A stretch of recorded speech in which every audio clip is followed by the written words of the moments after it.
I had never done the school run before. Work took up practically all of my time from Monday to Friday. But in the last week of the summer holidays, my wife's mother passed away. She had gone down south to support her father and help with the funeral arrangements, which left me to hold down the fort. As much as I miss her, it's been nice to spend so much one-on-one time with Hilda. She is the spitting image of her mother, and her likeness doesn't stop there. She has the same sharp wit and an emotional intelligence way before her 6 years. I suppose with me always being at work and Hilda being an only child, it makes a lot of sense.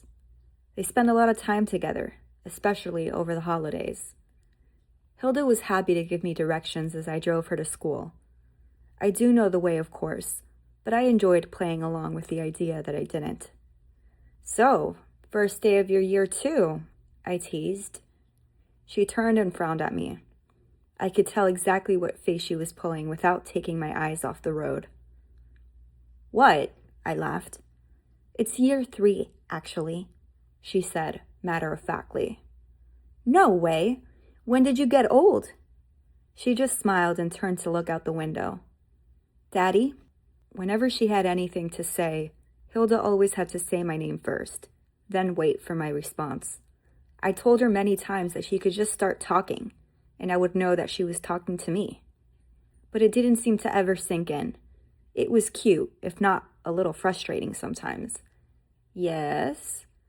"Was it dangerous when you went to school?" That caught me off guard. "Dangerous?" "Yeah, because of the dinosaurs." She erupted into laughter at her own joke. The sound of it was so infectious. "Very funny," I chuckled. "Are you looking forward to your first day back?" "Yeah." Kids, brilliant at carrying conversations. "What are you looking forward to the most?" She didn't answer right away. I could almost hear the cogs ticking. "Playing with my friends. Oh, and my new teacher is Mrs. Gibson. Layla says she's the best." Layla is Hilda's cousin, on my wife's side. She's in the year above. "Won't you miss your old teacher?" "No," she responded, so quickly that she must have felt strongly about it. "She was the worst teacher." I felt a sudden pang of guilt. My own daughter had suffered a year with the worst teacher and had had no idea. "How was she the worst?" I prodded. "She was always cross. She didn't like fun. She told me off when I cried." "Oh, that's not very nice." On the last day of school, I played a trick on her. Hilda giggled to herself and shot me a mischievous smile. "That's my girl," I thought. "It was Charlie's idea," she continued. "We were in the art hut and she went in the cupboard where the pens and paper are, and I locked the door." I laughed. I remember doing something similar back in my school days. "That way!" Hilda shouted, leaning forward in her seat, pointing down to the road that led to her school. I had seen it coming a mile off, but had chosen to pretend that I hadn't. Hilda was looking very pleased with herself. I parked as close as I could to the school gates, which was not close at all. My wife had complained about the school drop-off before, but it was even worse than I'd imagined. I walked Hilda down the pavement and to the school gate. I gave her a big hug and kissed her on the forehead. "Have a great day." "I will," she chirped, then ran off to join a line of other kids about her size. I watched her for a while, finding her friends, talking about whatever little kids talk about, always smiling. My attention turned to the teachers. They all looked stressed. They weren't even pretending to be happy about being back at work. Hilda glanced over at me. I gave her a wave and made my way back down the pavement. A group of moms filled the pavement ahead. They seemed engrossed in serious conversation, or serious gossip. I couldn't tell which at a distance. As I got closer, I overheard little snippets of information. "Mrs. Baker didn't show up to teach the year 2s. She's not answering her phone or anything. I heard she wasn't at the teacher training day either. A friend of mine is her neighbor, and she says she hasn't seen her all summer."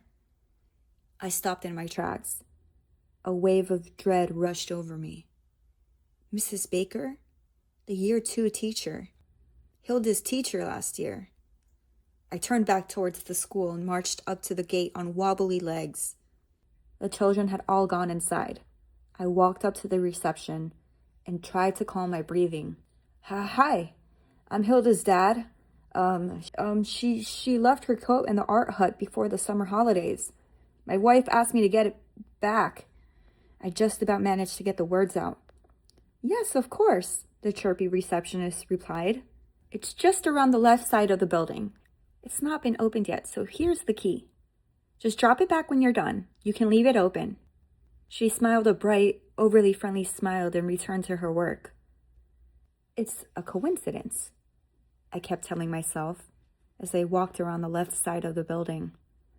The art hut was one of those temporary classrooms, almost like a static caravan but more basic. The walls were a rough texture, painted navy blue, and it had a flat felt roof. My stomach was in knots as I approached the door. The keys jingled in my unsteady hand. I pushed the door open and stepped inside. Dust motes swirled in the sunlight, casting long rectangles across the room. My eyes swept about the place, then focused on the desk. A handbag sat upon its surface. Hilda's words echoed through my mind. I played a trick on her. I locked the door. My heart raced as I looked to what I assumed was a storage cupboard. I walked slowly towards it, my feet barely leaving the floor, my mind expecting the worst and trying to reassure me at the same time. I tried the door. Locked. Please no, I whispered to myself. I turned the latch. The door swung open by itself. The sound came first, the wet thwack against the carpet. Then the smell.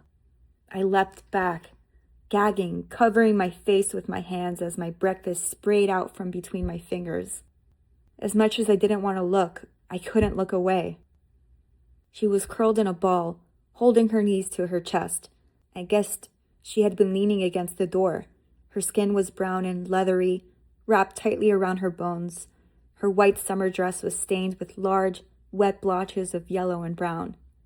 She was dead, because of my poor, sweet, innocent Hilda, a childish joke with severe consequences. I sobbed uncontrollably as I burst back outside. What would I say? What would it do to Hilda if she ever found out? If I tell the truth, everyone will know. If I lie, if I just so happen to discover the body while looking for Hilda's coat, then what? It wouldn't take long for questions to be asked. Who locked the cupboard? I don't know what to do. I don't know what to do. I don't know what to do.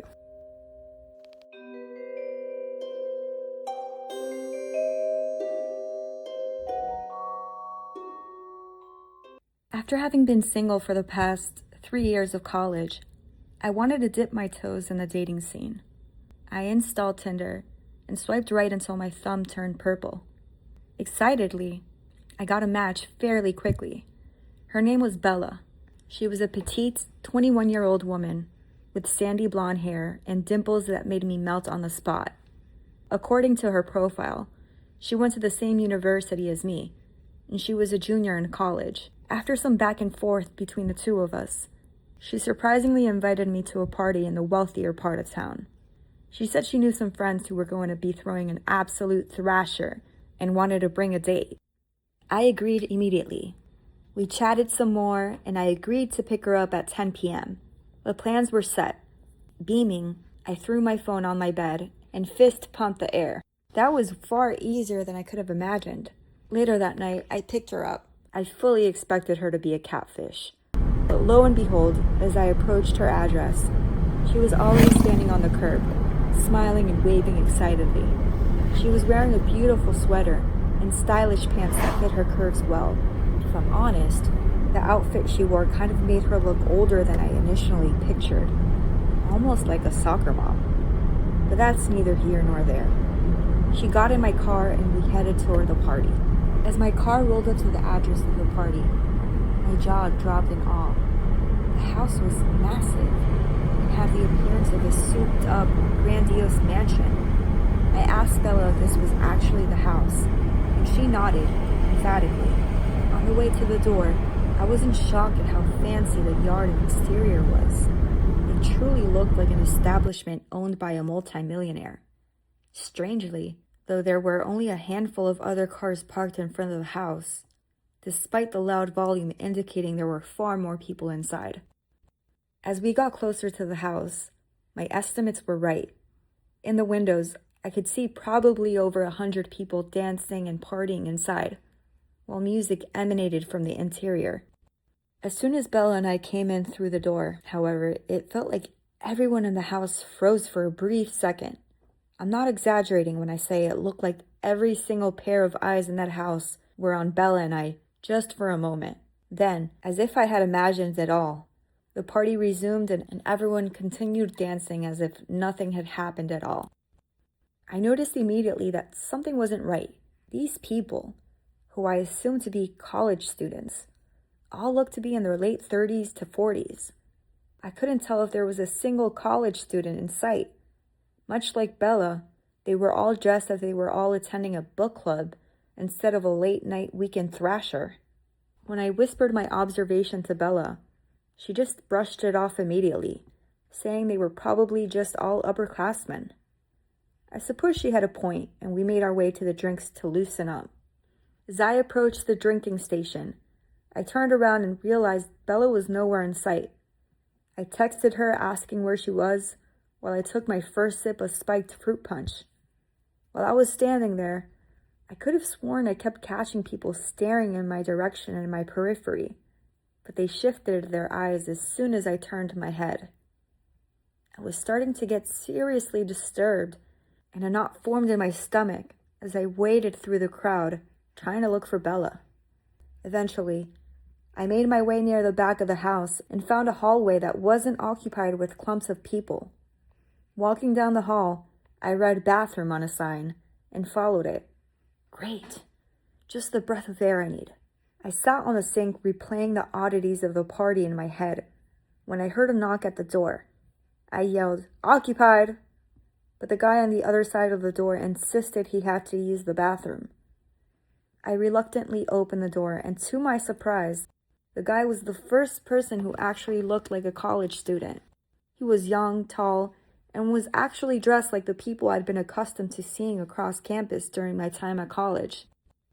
Before he could close the door to the bathroom, I stopped him and asked if he picked up on the strange vibe at the party as well.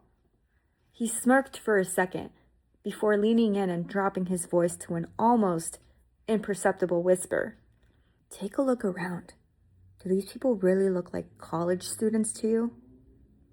I let out a sigh of relief, as if my concerns had finally been recognized by another person. Before I could say anything, he kept whispering, "You came here with a girl, right? How old did she say she was?" Confused as to how he knew I had a date, I said, "I met this girl off Tinder earlier today. She said she was 21. The guy laughed under his breath. Typical. Well, if it isn't obvious already, she isn't who she says she is. Then a pause before he finally whispered once more. "Hey man, do what you want, but if I were you, I'd get out of here sooner rather than later."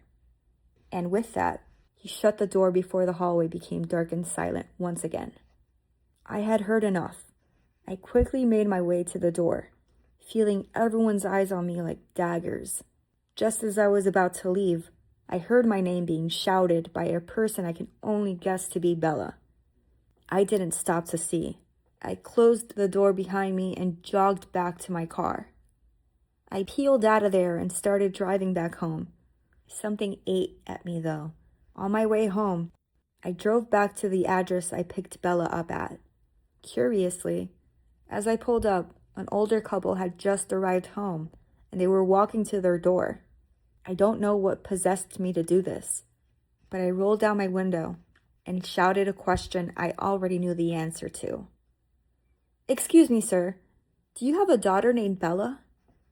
Confused, the older man made his way to my car with his wife before telling me, to no surprise of my own, that he and his wife had no kids. I asked them if they had ever seen a woman who matched the description of Bella, describing her appearance and her outfit.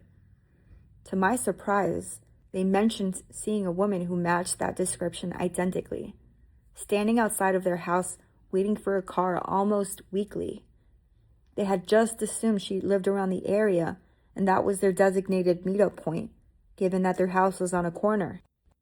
After hearing that, I quickly thanked them and drove back home. No radio, just silent with my own thoughts. I can't help but think I avoided something potentially fatal. And if it weren't for that young guy outside of the bathroom, I'm not sure I'd be here right now. I'm never using Tinder again.